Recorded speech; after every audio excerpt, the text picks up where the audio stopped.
Lección 26. Imperativos indispensables para la vida cristiana. El texto central: sed pues imitadores de Dios como hijos amados. El pensamiento central: somos llamados a vivir una vida santa, y la lectura bíblica va a estar en Colosenses, capítulo 3, versos del 1 al 14. Objetivos de la lección: primero, conocer cómo vivir para Dios. Número 2, entender que es necesario vivir una vida santa delante de Dios. Y número 3, comprender que es necesario morir al yo en la carne para vivir en el Espíritu. El bosquejo de la lección, basado en Colosenses capítulo 3, la primera parte es nueva vida, Colosenses 3, 1 al 4. La segunda parte, despojo del viejo hombre, capítulo 3, versos del 5 al 9. Y la tercera parte de la lección, revestidos, Colosenses 3, 10 al 14. La palabra imperativo es una forma verbal de expresión para dar una orden o enviar a hacer algo. Eso es lo que el apóstol va a hacer a través de este capítulo de Colosenses. Esta lección lleva como título Imperativos indispensables para la vida cristiana. Las cartas del apóstol Pablo tienden a seguir un patrón. Primero comienza con un saludo, luego con una oración, algo de doctrina y una aplicación práctica de cómo vivir para Cristo. Muchos de los versículos de esta epístola se asemejan con la carta de los Efesios. Cuando leemos la carta a los Colosenses o la epístola a los Colosenses, Pablo, en su pensamiento inspirado por el Espíritu Santo, usa un lenguaje espiritual porque esta es una iglesia que tiene conocimiento de Dios. Les dice que deben dejar que la luz de Cristo y su poder llene nuestra alma y vida para ser rico en fe ahora y hacia la eternidad. O sea, que nos revistamos del nuevo hombre y dejando atrás el viejo para entrar al reino de los cielos. Pablo se dirige a los colosenses para tratar unos asuntos comentados por Epafras, un líder de la iglesia de Colosas y amigo del apóstol. Epafras le comenta al apóstol Pablo sobre la condición de la iglesia y sobre la situación de presión que había dentro de la iglesia. El propósito de esta carta y del capítulo 3 es señalar la falsa enseñanza que había en la iglesia. El apóstol Pablo contrarresta esta enseñanza centrándose con la correcta palabra de Cristo y otras exhortaciones que veremos más adelante. El apóstol les habla sobre la conducta apropiada para los miembros de la familia cristiana. Les exhorta que hay que abandonar los pecados de la vieja criatura, las obras de la carne, y cultivar las virtudes de la nueva vida en Cristo. Les exhorta a vivir una vida en Cristo. Les exhorta a vivir una vida ética y digna. Pablo enseñó que la vida espiritual es muy necesaria para nuestras vidas, pero también tiene sus peligros y adversidades. En este escenario, los colosenses fueron instruidos por Pablo cómo vivir agradando en todo al Señor, y que esos principios debían y tenían que ser aplicados en nuestras vidas y en nuestro diario vivir. Tenemos que reflejar las virtudes de Cristo en nosotros en todo momento, porque son indispensables para nuestra vida cristiana. Primera parte de la lección, nueva vida, Colosenses capítulo 3, versos del 1 al 4. Dice la palabra del Señor: Si pues habéis resucitado con Cristo, buscad las cosas de arriba donde está Cristo sentado a la diestra de Dios. Poned la mira en las cosas de arriba, no en las de la tierra, porque habéis muerto y vuestra vida está escondida con Cristo en Dios. Cuando Cristo vuestra vida se manifieste, entonces vosotros también seréis manifestados con Él en gloria. Este capítulo 3 comienza con la siguiente frase: Si pues habéis resucitado con Cristo, buscad las cosas de arriba donde está Cristo sentado a la diestra de Dios. Poned la mira en las cosas de arriba, no en las de la tierra, porque habéis muerto y vuestra vida está escondida con Cristo en Dios. Así que, ¿qué comienza a hablar el apóstol Pablo en esta sección? El cristiano está contemplado como una nueva criatura. Eso fue lo que hablamos en nuestra clase anterior. De modo que si alguno está en Cristo, nueva criatura es. Hablamos del concepto de la adopción en el Imperio Romano y cómo esa relación de padre a hijo que es adoptado, ¿verdad? Gracias al sacrificio de Cristo en la cruz, pasamos a ser hijos de Dios. Amén. Entonces, si nosotros hemos resucitado con Cristo a una nueva vida, porque nos hemos convertido, hemos sido redimidos, hemos sido salvados, entonces tenemos que buscar las cosas que están arriba, donde está Cristo sentado a la diestra de Dios. Amén. Él resucitó de entre los muertos. De la misma manera que Él resucitó de entre los muertos y ya no está en la tumba, ya no está allí.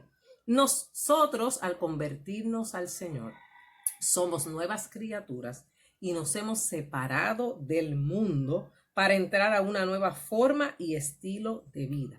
¿Qué tiene que buscar un creyente? Un creyente tiene que buscar las cosas de arriba. Este es el primer señalamiento que hace el apóstol Pablo. Buscad las cosas de arriba, porque arriba es que está el Señor, arriba es que está sentado Cristo a la diestra de Dios Padre. O sea, nosotros tenemos que tener nuestra mirada en Cristo Jesús. Estamos en la tierra, pero ahora le pertenecemos a Él y hay que buscar y cultivar en nosotros lo espiritual. En Romanos 8:14 dice: porque todos los que son guiados por el Espíritu de Dios, estos son hijos de Dios. No es que seamos perfectos, porque no lo somos, hasta el día en que seamos transformados y glorificados de este cuerpo mortal. Amén, gloria al Señor. Pero la naturaleza pecaminosa va a ser vestida con un cuerpo santo y perfecto, y eso nos lo explica en 1 Corintios 15 del 51 al 54. ¿Qué más exhorta el apóstol Pablo a la iglesia de Colosas? Le dice: porque habéis muerto y vuestra vida está escondida con Cristo en Dios. Una vez pasamos de muerte a vida, nuestra vida está escondida en la roca que es Cristo Jesús. Cuando Cristo vuestra vida se manifieste, entonces vosotros también seremos manifestados con Él en gloria. Así que es bien importante que nosotros entendamos la relación que tenemos como creyentes y tenemos que creer por la fe en Cristo Jesús que de la misma manera que Cristo resucitó, nosotros también los creyentes vamos a ser resucitados a una nueva esperanza de vida, a un cuerpo glorificado. Nuestro cuerpo mortal va a la tierra, va al lugar de descanso, amado hermano, pero nuestro cuerpo espiritual va a ser transformado, nuestro cuerpo carnal será transformado en la venida de Jesucristo, ¿sabe? Seremos transformados, seremos glorificados y entonces ese cuerpo mortal se vestirá de incorrupción, se vestirá de inmortalidad y vamos a pasar a morar con el Señor eternamente y para siempre. Segunda parte de la lección: despojo del viejo hombre, Colosenses 3, del 5 al 9. Leemos primero los versos del 5 al 7. Haced morir pues lo terrenal en vosotros: fornicación, impureza, pasiones desordenadas, malos deseos y avaricia, que es idolatría, cosas por las cuales la ira de Dios viene sobre los hijos de desobediencia, en las cuales vosotros también anduvisteis en otro tiempo cuando vivíais en ellas. En esta parte, en el verso 5, el apóstol Pablo explica en detalles y dice: haced morir pues lo terrenal en vosotros. Nuestro nuevo estado representa nuestra respuesta a la gracia y a la bondad de Dios. Y comienza a mencionar una serie de pecados que se han cometido a lo largo de toda la historia desde que Adán pecó. Menciona la fornicación, menciona la inmundicia, las pasiones desordenadas, la mala concupiscencia y la avaricia, ¿verdad? Que todo eso es idolatría. Entonces el apóstol Pablo describe las varias formas y motivaciones del pecado para seducir. Son manifestaciones de la carne y no se deben practicar bajo la nueva criatura en Cristo. Dios no soporta el pecado en ninguna manera, pero perdona al pecador y tiene misericordia cuando usted se acerca al Señor, aunque haya pecado. Pablo nos exhorta, hay que dejar a un lado todas estas cosas por las cuales la ira de Dios viene sobre los hijos de desobediencia, en los cuales vosotros también anduvisteis en otro tiempo cuando vivíais en ella. Pablo nos habla a nosotros y le habla a la iglesia de Colosenses de lo interior que no se ve, pero que se ejecuta en el corazón, lo que se ha guardado dentro. Por eso está por ahí el texto que dice, de la abundancia del corazón habla la boca, gloria al nombre del Señor. Así que en otro tiempo nosotros andábamos en esos delitos y en esos pecados. Se supone que en la nueva vida de Cristo usted haya cambiado su manera de ser, su manera de vivir y viva conforme a la palabra del Señor. Los versos que siguen a continuación, los versos 8 y 9 nos dice, pero ahora dejad también vosotros todas estas cosas, ira, enojo, malicia, blasfemia, palabra deshonesta de vuestra boca, ¿verdad? No solamente son los pecados físicos los que nos alejan de Dios, también están los pecados, gloria al nombre del Señor, de palabra, los pecados, gloria al nombre del Señor, que se hacen a través del hablar, de la expresión, y habla de la ira, habla de nuestras emociones, habla del enojo, habla de la malicia, habla de la maledicencia, habla de la blasfemia y habla de las palabras deshonestas, de las groserías, de las palabras impublicables que un creyente no las debe mencionar. Así que el apóstol le está diciendo a la iglesia de Colosenses, dejen todas esas cosas. La ira es una emoción natural del ser humano, pero se convierte en pecado cuando usted se aira y peca bajo esa ira y hace una acción en contra de otra persona o en contra de usted mismo. Así que en Romanos 6:6 el apóstol le dice, sabiendo esto, que nuestro viejo hombre fue crucificado con él en Cristo para que el cuerpo del pecado sea destruido a fin de que no sirvamos más al pecado, o sea, que la culpa del pecado fue removida en nuestra conversión y ya no tiene dominio de nuestros miembros. Jesucristo fue nuestro sustituto y nos dio libertad. Y para eso tenemos el Espíritu Santo, hermano, para nosotros someternos a la voluntad del Señor y poder vencer los pecados y vencer nuestra carne. El verso 9, no mintáis los unos a los otros, habiéndonos despojado del viejo hombre con sus hechos. Esto es un imperativo, es indispensable. No mintáis, no lo hagas, no digas mentira. La mentira es algo que pertenece al viejo hombre y no debe tener lugar en un hijo de Dios. Conoceréis la verdad y la verdad os hará libre. Cristo es el camino, la verdad y la vida. Cada día hay tentaciones, ¿verdad? Somos tentados, pero el Espíritu Santo nos ayuda y nos va a ayudar siempre en tanto que usted esté o estemos en una vida devocional constante. Por eso hay que orar, leer la palabra y ayunar, hermano, para someter los deseos de la carne a el Espíritu Santo de Dios. Por tanto, de la manera que habéis recibido al Señor Jesucristo, andad en él, en la plenitud de Cristo. Es difícil ser cristiano y someterse a la voluntad de Dios, pero con su ayuda, con su poder y con su autoridad, nosotros lo vamos a lograr. Así que despójate del viejo hombre. Eso de decir, no, me queda algo del pasado, usted se tiene que reconciliar con Dios, porque nosotros hemos sido revestidos del nuevo hombre, que es Cristo Jesús. La tercera parte de la lección es revestidos. Colosenses 3:10 al 14 dice la palabra del Señor. Y revestido del nuevo, el cual conforme a la imagen del que lo creó se va renovando hasta el conocimiento pleno, donde no hay griego ni judío, circuncisión ni incircuncisión, bárbaro ni escita, siervo ni libre, sino que Cristo es el todo y en todo. Vestidos pues como escogidos de Dios, santos y amados, de entrañable misericordia, de benignidad, de humildad, de mansedumbre, de paciencia, soportándonos unos a otros y perdonándonos unos a otros si alguno tuviere queja contra otro. De la manera que Cristo os perdonó, así también hacedlo vosotros. Y sobre todas estas cosas, vestidos de amor, que es el vínculo perfecto. Revestidos. El apóstol comienza en el verso 10 diciendo revestidos del nuevo. el cual conforme a la imagen del que lo creó, se va renovando hasta el conocimiento pleno. Nosotros fuimos creados por el Señor. Por lo tanto, hermano, nosotros que estamos en Cristo somos nuevas criaturas. Amén.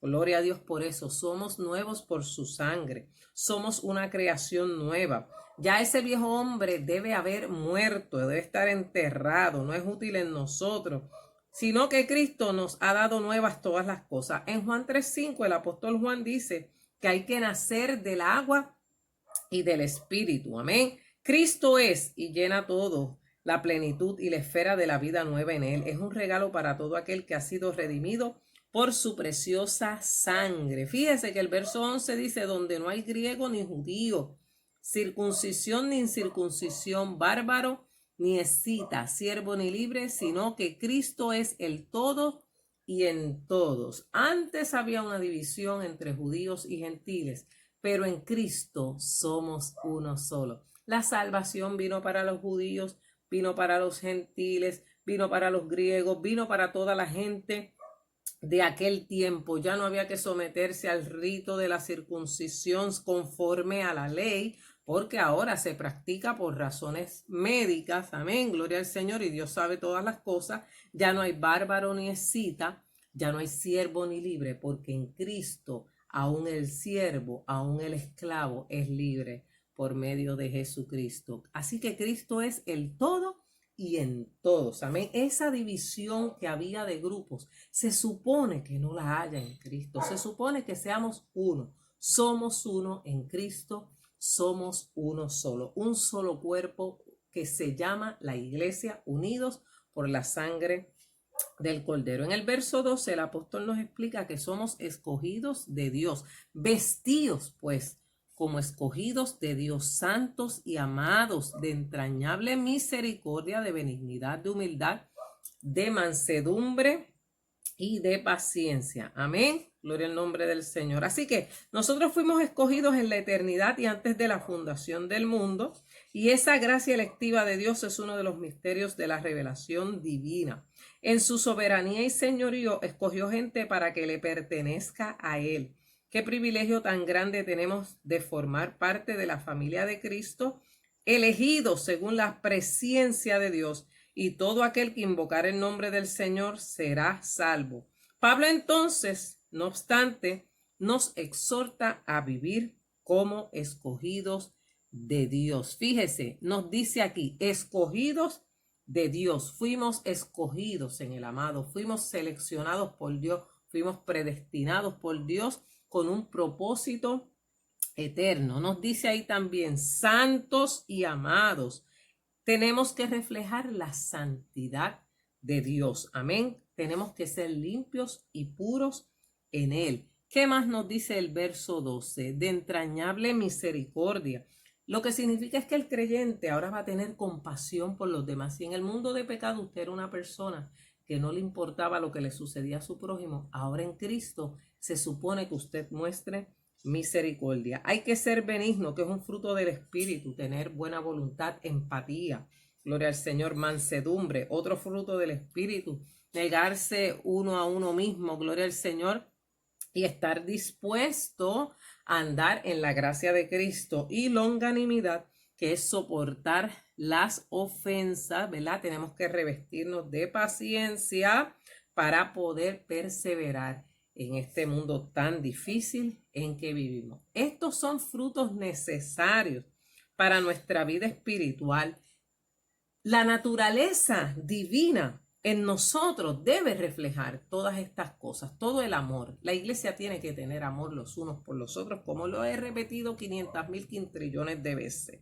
En el proceso espiritual, el Espíritu nos santifica hasta llegar a la estatura de Cristo. Eso es hasta el día de partir con el Señor. Así que mire lo importante que nosotros vivamos una vida piadosa delante de Dios y delante de los hombres para que podamos reflejar la vida de Cristo en nosotros. ¿Qué nos dice el verso 13? Soportándoos unos a otros y perdonándonos unos a otros. Nos tenemos que soportar y nos tenemos que amar los unos a los otros si alguno tuviere queja contra otro, de la manera que Cristo perdonó, así también hacedlo vosotros. Como seres humanos hay a veces, gloria al nombre del Señor, hay diferencias, hay cosas en las cuales no vamos a estar de acuerdo, hay cosas que no nos agradan del hermano en la fe, pero tenemos que soportarnos. No te dice que lo ames, te dice que lo soportes, soportándoos unos a otros y perdonándoos unos a otros. Amén.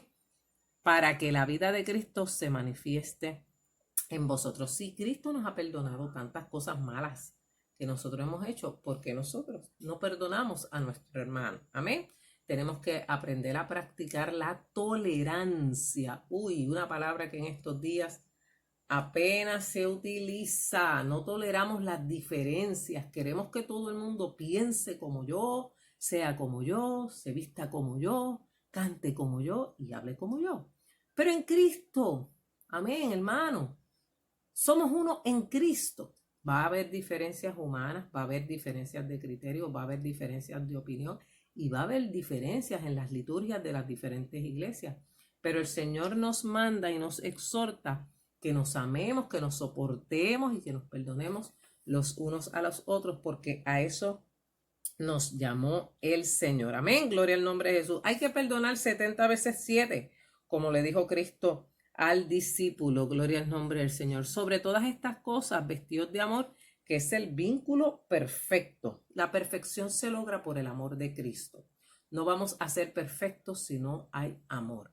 En esto conocerán que sois mis discípulos si tienen amor los unos por los otros. Este es el vestido externo.